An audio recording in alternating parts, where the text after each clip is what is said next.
नमस्कार, 7 बजे की बड़ी खबरों में आपका बहुत स्वागत है। मैं हूं आपके साथ अंशिका पाठक। नमस्कार, मैं हूं रीनू यादव। शुरुआत करेंगे सबसे पहले बड़ी खबर के साथ, जहां जम्मू कश्मीर के कठुआ और डोडा में आतंकी हमला हुआ। कठुआ में सुरक्षा बल ने एक आतंकी को मार गिराया है। कठुआ में फरार 2 और आतंकियों की तलाश जारी है। जम्मू कश्मीर के डोडा में आतंकियों का सेना पर हमला। आतंकियों ने सेना के ऑपरेटिंग बेस को निशाना बनाया। हमले में सेना के 2 जवान घायल हुए हैं। सुरक्षा बल ने आतंकियों को चारों ओर से घेर लिया है। हालांकि रियासी में जो अटैक हुआ वो अब तक वहां का मामला ठंडा भी नहीं हुआ कि एक बार फिर से जम्मू कश्मीर में इस तरीके से आतंकियों की ये नापाक हरकत। जम्मू कश्मीर के कठुआ और डोडा में आतंकी हमला हुआ है और कठुआ में सुरक्षा बल ने एक आतंकी को मार गिराया। तो कठुआ में फरार 2 और आतंकियों की तलाश लगातार की जा रही है। जम्मू कश्मीर के डोडा में आतंकियों का सेना पर हमला किया गया, जहां पर एक आतंकी को मार गिराया गया है। आतंकियों ने सेना के ऑपरेटिंग बेस को निशाना बनाया था। हमले में सेना के 2 जवान घायल बताए गए हैं। वहीं सुरक्षा बल ने आतंकियों को चारों ओर से घेर लिया है। एक आतंकी के मार गिराए जाने की खबर और बाकी 2 आतंकियों की तलाश की जा रही है। डोडा में आतंकियों का सेना पर हमला, सेना के बेस पर हमला करने की ये कोशिश थी। 2 जवान इसमें घायल हुए। ऑपरेटिंग बेस पर ये टारगेट किया गया था। 2 जवान घायल भी बताए जा रहे हैं। तो वहीं दूसरी तरफ एक आतंकी मार गिराया गया है। 2 की तलाश की जा रही है। और संवाददाता चरणजीत जुड़ गए। चरणजीत, सुरक्षा बल ने एक आतंकी को मार गिराया है। आतंकियों का जो हमला हुआ था, क्या कुछ ताजा अपडेट इस वक्त? जी बिल्कुल, मैं बता दूं कि बीती रात करीब 8:30 बजे के करीब जो है ये सोकल इलाका है। यहाँ पर जो है वो आतंकी जो है वो यहाँ एक घर में जो है वो घुसते हैं। वहां पर उनसे पानी मांगते हैं, जिसके बाद वो जब दरवाजा बंद करने की कोशिश करते हैं तो आतंकी जो है उन्हें जो है घरों को बंदी बना लेते हैं। तो वही मैं बता दूं कि इसी दौरान जो है जब सिक्योरिटी फोर्सेज यहाँ पर पहुंचती हैं, इनकाउंटर होता है जिसमें एक आतंकी जो है उससे समय रहते हैं वो ढेर कर दिया जाता है। तो वही बता दूं तो इसी दौरान जो है एक शख्स जो है वो सिविल जो शख्स है वो उनको कंधे पर जो है वो गोली लग जाती है और जिन्हें जो है हॉस्पिटल में शिफ्ट कर दिया जाता है। तो वही बता दूं तो अब सुबह भी करीब 3 बजे के करीब जो है एक जवान जो है वो सीआरपीएफ के जो है वो इस इनकाउंटर में जो है वो जख्मी हो गए हैं, जिन्हें हॉस्पिटल ले जाया गया है। और जवानों की क्या स्थिति अभी? जी एक जवान जो है वो यहाँ पर घायल बताया जा रहे हैं अभी। तो इनकाउंटर जो है वो यहाँ पर रुक जो है फायरिंग यहाँ पर अभी चल रही है फिलहाल। जी चरणजीत, सवाल ये कि जो स्थानीय लोग हैं जो आना जाना लगातार इस इलाके से करते हैं, मार्केट से जो आना जाना करते हैं, उनके लिए क्या कोई प्रोटोकॉल है? बिल्कुल जाहिर सी बात है कि जब इस तरह का माहौल होता है तो इलाके में दहशत कहीं ना कहीं बन जाती है। तो गांववासी भी डरे और सहमे हुए नजर आ रहे हैं। और इस समय का जो सुबह का समय है, कहीं ना कहीं किसान इलाके तबके के लोग यहाँ पर रहते हैं, गाँव के लोग हैं, तो खेतों में भी इनका आना जाना रहता है। तो आज यहाँ पर देखा जा रहा है कि लोग जो है अपने घरों में रहने को जो मजबूर है। बहुत शुक्रिया चरणजीत जानकारी साझा करने के लिए। रियासी हमले के आतंकियों की तलाश तेज हो गई है। पुलिस ने आतंकियों के स्केच अब जारी किए हैं। आतंकियों की जानकारी देने वाले को 20 लाख का इनाम दिया जाएगा और स्केच जारी करके ये ऐलान किया गया है। बड़ी खबर, जहां पर रियासी में हमले के दौरान आतंकियों की तलाश अब तेज कर दी गई है। और आप ये देखिए, ये जो हमला हुआ था, इस हमले में जो श्रद्धालु जा रहे थे वैष्णो देवी के दर्शन करने के लिए, उनमें से कई श्रद्धालुओं की जान चली गई थी और कई श्रद्धालु घायल हुए थे। हालत गंभीर भी बताई जा रही है और इस पर अब तलाश की जा रही है। और ये भी कहा जा रहा है कि जो भी आतंकी दल इसमें शामिल होगा उसे बख्शा नहीं जाएगा। वहीं दूसरी तरफ एक स्केच जारी कर दिया गया है। आतंकियों की जानकारी देने वाले को 20 लाख का इनाम दिया जाएगा। रियासी में हुए आतंकी हमले के 50 घंटे से ज्यादा हो चुके हैं। पाकिस्तान के आतंकियों ने श्रद्धालुओं के खून से रियासी की धरती की लाल जरूर की है, लेकिन इसका बदला सबसे भयानक होने वाला है। जम्मू से लेकर जयपुर तक पाकिस्तान के खिलाफ लोगों का खून खौल रहा है। हर कोई मांग कर रहा है कि आखिर आतंक का खात्मा कब होगा।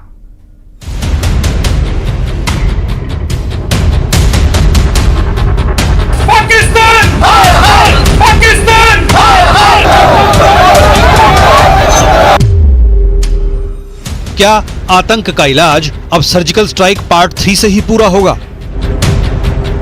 पाकिस्तान पाकिस्तान। पूरे देश में अब यही आवाज उठ रही है कि बस बहुत हुआ, अब आतंक के सर्वनाश का टाइम आ चुका है। जम्मू से जयपुर तक अब यही आवाज उठ रही है कि अब भारत और बर्दाश्त नहीं कर सकता है। देश में आतंक के खिलाफ उठ रही आवाज सरहद पार तक पहुंच चुकी है और पाकिस्तान को भी एहसास हो चुका है कि अब कश्मीर में छिपे आतंकियों के चिथड़े उड़ेंगे तो पीओके में भी आतंकियों की कब्र खुदनी तय हो गई है। पाक अधिकृत कश्मीर के पूर्व पीएम फारूक हैदर ने मान लिया है कि अब सर्जिकल स्ट्राइक पार्ट 3 का काउंटडाउन शुरू हो गया है। इसलिए फारूक हैदर ने शहबाज शरीफ को आगाह किया है कि वो भी अपने आतंकियों को बचाने की तैयारी कर ले।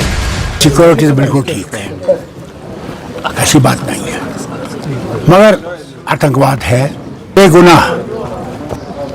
जो अपनी लिए मांगने गए थे शिवखोड़ी में, उन पे हमला किया गया। नाते लोग, हम सबको जो भी इस रियासत के लोग हैं, हमें इसे कंडेम करना चाहिए। दरअसल इस बार पीओके को लेकर पाकिस्तान पूरी तरह से घिर गया है। खुफिया सूत्रों के मुताबिक रियासी में हमला करने वाले आतंकियों में पाकिस्तान के रिटायर्ड सैनिक शामिल हैं, जिन्हें पीओके के लॉन्च पैड में ट्रेनिंग दी गई थी और यहीं से आतंकी जम्मू कश्मीर के सांबा में घुसे और फिर राजौरी पहुंचे। यहां से आतंकियों ने रियासी में अपनी पोजीशन संभाल ली। एनआईए को रियासी हमले की जांच के दौरान कई जानकारियां हाथ लगी हैं। एनआईए के मुताबिक आतंकियों के पास हथियार कम थे, इसलिए उन्होंने घात लगाकर ड्राइवर पर निशाना लगाया, जिससे ड्राइवर गाड़ी से नियंत्रण खो दे। आतंकी चाहते थे कि बस में मौजूद सभी श्रद्धालु मारे जाएं, इसलिए आतंकियों ने हमले के लिए ऐसी जगह चुनी जहां से आतंकियों ने 40-50 राउंड फायरिंग की और उसके बाद बस सीधी 200 फीट नीचे गहरी खाई में जा गिरी। हमारे घर के हमारी औरत थी, हमारी औरत थी और हमारे सारे एक लड़का था और उसकी बहू थी, एक लड़की थी। मेरे परिवार से कोई बातचीत नहीं हो पा रही। मेरे फैमिली से 17 लोग गए थे, जो कि 4 लोग उस हमले में घायल हुए हैं। उनका भी कुछ पता नहीं चल रहा है, लेकिन हॉस्पिटल में है, इतना सुनने में आ रहा है। उनकी भी हालत सीरियस है, चारों की। पूरा मतलब एक परिवार है जो यहाँ से गया हुआ था वहाँ पर माता के दर्शन के लिए। जो भी उन्हें आवश्यक सहयोग की चाहिए वो सभी सहयोग उन्हें मुहैया कराई जा रही है। बाकी जितने 13 लोग हैं वो सभी लोग सुरक्षित हैं। टोटल 17 लोग थे ये लोग। जम्मू कश्मीर के रियासी में जिस जगह पर आतंकियों ने वारदात को अंजाम दिया है, वहां सैकड़ों किलोमीटर के एरिया में विशाल जंगल है। आतंकियों की तलाश में सुरक्षा कर्मियों की 11 टीमें बनाई गई हैं। खोजी कुत्तों के साथ ही ड्रोन की मदद से पहाड़ और जंगल का चप्पा चप्पा खंगाला जा रहा है। सर्च टीम्स हैं वो बाहर हैं। कुछ एरियाज को जो हमने नॉमिनेट किए हैं, कुछ escape रूट्स हैं जो हमने आइडेंटिफाई किए हैं, उनको डोमिनेट किया जा रहा है। और यहाँ पे क्योंकि बहुत ही एक वुडेड, हाईली वुडेड और जंगल टाइप का एरिया है और पहाड़ी इलाका है, इसमें हमारी जो इंटेल लीड्स आ रही हैं उसके चलते हमने 2 एक्सीज पे आज 11 टीम्स का इस्तेमाल किया है और उनको इस एरिया में फैलाया हुआ है। रियासी में आतंक के गुनहगारों का हिसाब होने में कुछ ही वक्त बचा है। सेना के जवानों की गोलियां आतंकियों का सीना चीरने के लिए तैयार हैं। ड्रोन की नजर से आतंकी कब तक बच पाएंगे, उनका खात्मा तो तय है। आगे बढ़ेंगे खबरों में और बात करेंगे बड़ी खबर की, जहां उपेंद्र द्विवेदी नए सेना प्रमुख होंगे। लेफ्टिनेंट जनरल उपेंद्र द्विवेदी सेना प्रमुख होंगे। 30 जून को रिटायर हो रहे हैं मनोज पांडे, जनरल मनोज पांडे की जगह लेंगे उपेंद्र द्विवेदी और इस तरीके से ये एक बड़ा बदलाव देखने को मिलेगा, जहां उपेंद्र द्विवेदी होंगे नए सेना प्रमुख। लेफ्टिनेंट जनरल उपेंद्र द्विवेदी सेना प्रमुख होंगे और 30 जून को मनोज पांडे रिटायर हो रहे हैं। जनरल मनोज पांडे की जगह अब उपेंद्र द्विवेदी लेने वाले हैं।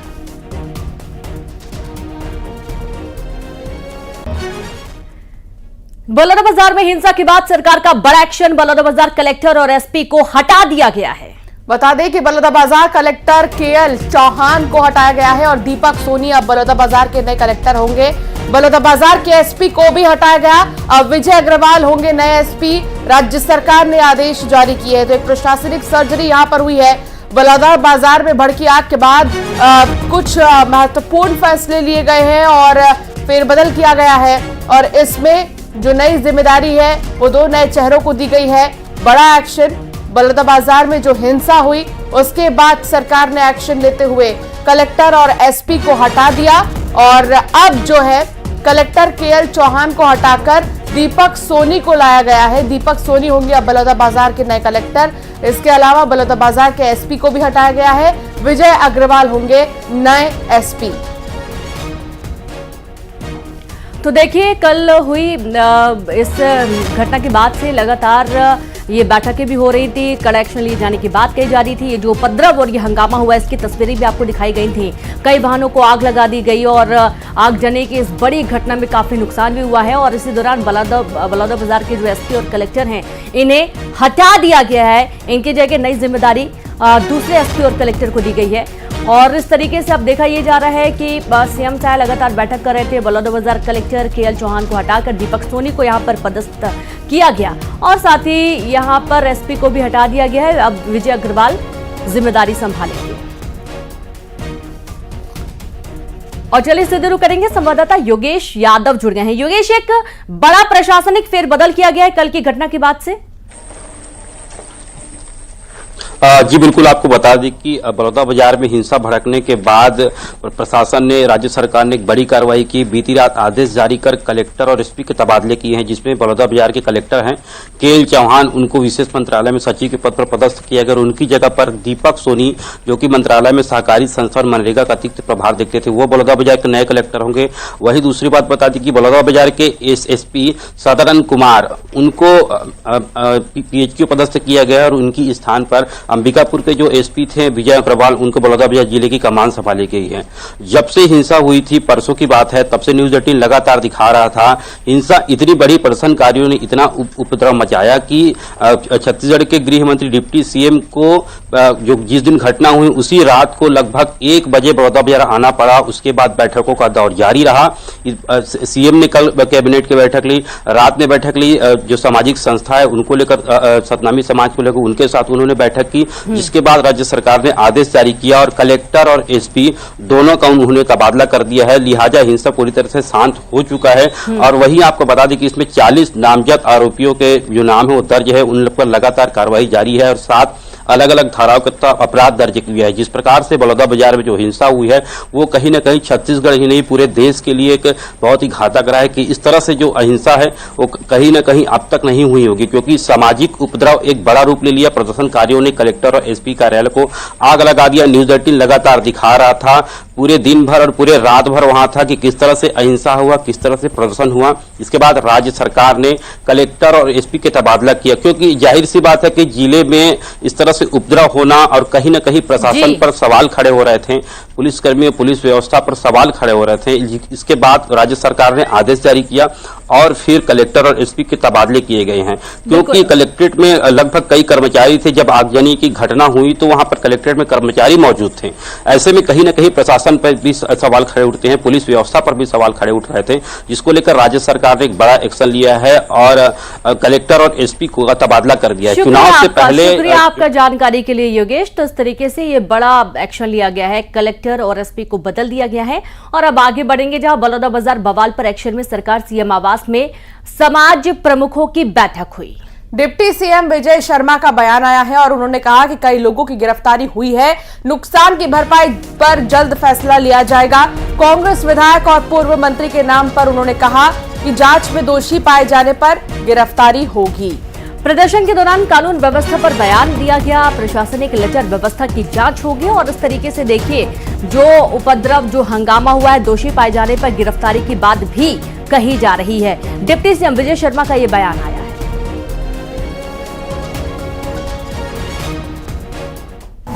सतनामी समाज के बहुत से प्रमुख सब माननीय मुख्यमंत्री से मिलने आए थे और मसला ऐसा था कि जो मांग हुई थी न्यायिक जांच की, वो न्यायिक जांच की मांग माननीय मुख्यमंत्री जी ने पहले ही निर्णय कर दिया था। 9 तारीख को उसकी घोषणा हो गई थी और घोषणा होने के बाद कोई कार्यक्रम मतलब इस स्वरूप में आंदोलनात्मक नहीं होना था, ये सब उन्होंने बताया भी। और ये बताया भी कि मंच से भी उन लोगों ने माननीय मुख्यमंत्री जी को धन्यवाद कहा था। उन्होंने कहा कि जो कुछ घटना हुई थी वो अभी जो 10 तारीख को घटना हुई निंदनीय है, यह कहा। यह भी कहा कि उसमें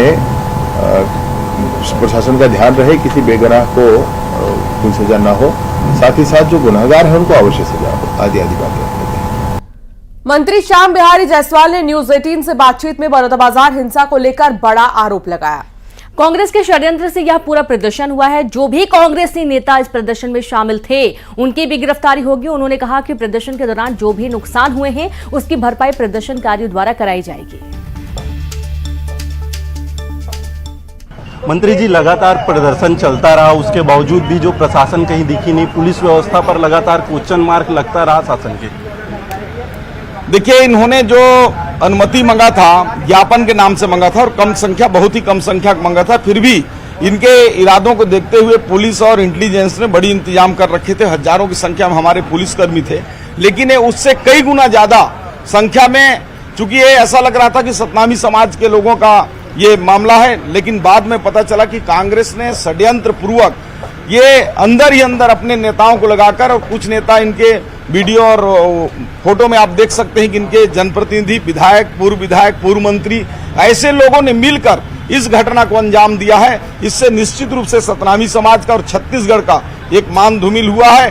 भारतीय जनता पार्टी के विष्णुदेव साय जी की सरकार है, ऐसे कोई भी आरोपी नहीं बख्शे जाएंगे जिन्होंने करोड़ों रुपए की लोक धन का नुकसान किया। ये नुकसान हुआ, इसकी भरपाई किस तरीके से होगी? सरकार कुछ विचार किया इस पर? निश्चित रूप से इसमें जो भी आरोपी हैं जिन्होंने षड्यंत्र पूर्वक इस लोक धन का नुकसान किया है, उनकी संपत्तियों से कूद करके वसूल किया जाएगा। कांग्रेसी नेताओं की गिरफ्तारी को लेकर निश्चित रूप से अभी जांच चल रहा है। जांच में अगर पुख्ता, अभी चूंकि प्रथम दृष्टिया में वीडियो और फुटेज में सब दिख रहा है उनके नेतागण हैं, और निश्चित रूप से कोई कितना ही बड़ा नेता क्यों ना हो, इस प्रकार के कृत्य के लिए दोषी पाए जाने पर गिरफ्तारी होगी। तो ये थे मंत्री जी जिन्होंने साफ तौर पे कहा है कि जो नुकसान हुआ है उसकी भरपाई प्रदर्शनकारियों द्वारा की जाएगी। वहीं जो भी षड्यंत्र में लगे हुए थे, चाहे वो कांग्रेसी नेता क्यों ना, उनकी गिरफ्तारी जल्द से जल्द होगी। भोपाल में मोहन कैबिनेट की बैठक हुई। कैबिनेट ने स्वास्थ्य विभाग में बम्पर भर्ती का फैसला लिया है। कैबिनेट ने स्वास्थ्य विभाग की सेवाओं को बेहतर करने के लिए 46,491 नए पदों पर भर्ती के प्रस्ताव को मंजूर किया है। तृतीय, चतुर्थ श्रेणी और पैरा मेडिकल के पद पर भर्ती की जाएगी। इसके अलावा 1,214 पद को प्रमोशन और सीधी भर्ती से भरा जाएगा। कैबिनेट ने अलग अलग क्षेत्रों में दी जा रही सब्सिडी के लिए 24,420 करोड़ की राशि को स्वीकृत किया है। और इसके अलावा हाइड्रोलिक गाड़ियों के खरीदने का प्रस्ताव भी मंजूर कर लिया गया है। सड़क हादसे में घायल होने वाले गौवंश को इन हाइड्रोलिक गाड़ियों की मदद से अस्पताल पहुंचाया जाएगा। वहीं किसानों को बिजली बिलों पर 24,420 करोड़ रुपए की सब्सिडी को मंजूरी दी गई है।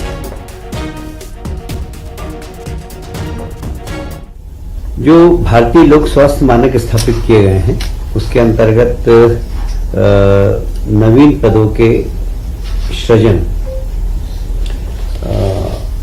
की बात आई थी, तो उसमें लगभग 46,491 नवीन पदों के सृजन की स्वीकृति दी है। इसमें तृतीय श्रेणी, चतुर्थ श्रेणी के कर्मचारी और पैरामेडिकल स्टाफ है, जिससे कि हमारे स्वास्थ्य सेवाओं में चिकित्सक के अतिरिक्त जो पैरामेडिकल स्टाफ है उनके भी पदों को सृजन देकर स्वास्थ्य सेवाओं को उन्नत बनाने का जो माननीय मुख्यमंत्री जी ने घोषणा की थी उसको करने का निर्णय आज लिया गया है। तो उधर गोवंश की देखरेख को लेकर कांग्रेस ने सरकार को घेरा है। कांग्रेस का कहना है कि गोवंश को लेकर सरकार ने 20 साल में कई फैसले लिए, बावजूद इसके गौशाला बदतर हालात में है। कांग्रेस ने आरोप लगाया कि बीजेपी के कई लोग गौशाला चलाते हैं और गौशाला के नाम पर राशि का बंदरबाट किया जाता है। गौशालाएं चलाते हैं और कितने प्रकरण पकड़े गए हैं जहां पर गौ माताओं की हत्याएं हो रही हैं, जहां पर 4,000 गौ माताएं बताई जाती हैं और स्टॉक में वहां पर कुल 100 माताएं हैं। तो इसका मतलब है कि जो है ये शासकीय धन का ड्रेनेज करने का, भ्रष्टाचार करने का एक तरीका है कि गौ माता का जितना जोर से नारा लगता है तो गौ माता के पेट में तो वो निवाला चारा जाता नहीं है। भारतीय जनता पार्टी के नेता जो गौशालाएं चला रहे हैं उनके पेट में वो चारा चला जाता है। तो वैसे हम डॉक्टर मोहन यादव ने अपने 180 दिन का रिपोर्ट कार्ड पेश किया है, जिसमें उन्होंने बताया कि प्रदेश में कोई भी योजना बंद नहीं होगी। साथ ही उन्होंने सरकार के संकल्पों और उनके पूरा होने का ब्यौरा भी दिया। सीएम ने बताया कि 15 अगस्त से पहले मंत्रियों को जिलों का प्रभाग मिलेगा। अभी 6 महीने से जिला बिना प्रभार के हैं। सीएम ने बताया कि कुल 456 संकल्पों में से 41 संकल्प पूरे कर लिए गए हैं, जबकि 218 संकल्पों पर काम चल रहा है। इसमें 283 औद्योगिक इकाइयों को 508 हेक्टेयर भूमि हमने आवंटित की। उज्जैन में मार्च माह में रीजनल इंडस्ट्री कॉन्क्लेव में ऐतिहासिक आयोजन किया, जिसमें 12,000 करोड़ से अधिक के ठोस प्रस्ताव हमारे बीच में आए और प्रदेश में 20,000 से ज्यादा लोगों को रोजगार मिलेगा। 1 लाख करोड़ से अधिक के निवेश प्रस्ताव भी इसी दरमियान हमको मिले थे। गुना कलेक्टर डॉक्टर सत्येंद्र सिंह की बेटे प्रेमांशु सिंह के बैंक खाते से 2,08,500 रुपए का ऑनलाइन फ्रॉड हुआ है। धोखेबाजों ने कलेक्टर के बेटे को एसबीआई कार्ड के पॉइंट रिडीम कराने के बहाने लिंक भेजे, जिस पर क्लिक करने की वजह से उनके खाते से राशि कट गई। प्रेमांशु सिंह ने इस धोखाधड़ी की शिकायत एसबीआई कस्टमर केयर पर की, लेकिन अब तक समाधान नहीं हो सका है। कैंट पुलिस 1 महीने से मामले की जांच कर रही है।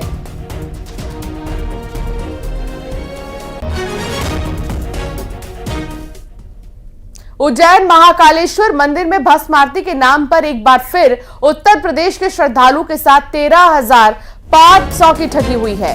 पीड़ित ने बताया कि खुद को महाकाल मंदिर का पुजारी बताकर श्रद्धालुओं को होटल और भस्म आरती के नाम पर 13,500 का चूना लगा दिया गया और उसके बाद जब श्रद्धालु ने फोन लगाया तो खुद को पुजारी बताने वाले व्यक्ति का फोन बंद आने लगा। इसके बाद श्रद्धालु ने अपने साथ ठगी की शिकायत महाकाल थाने में की। अब इस पूरे मामले में महाकाल थाना पुलिस मामले की जांच कर रही है।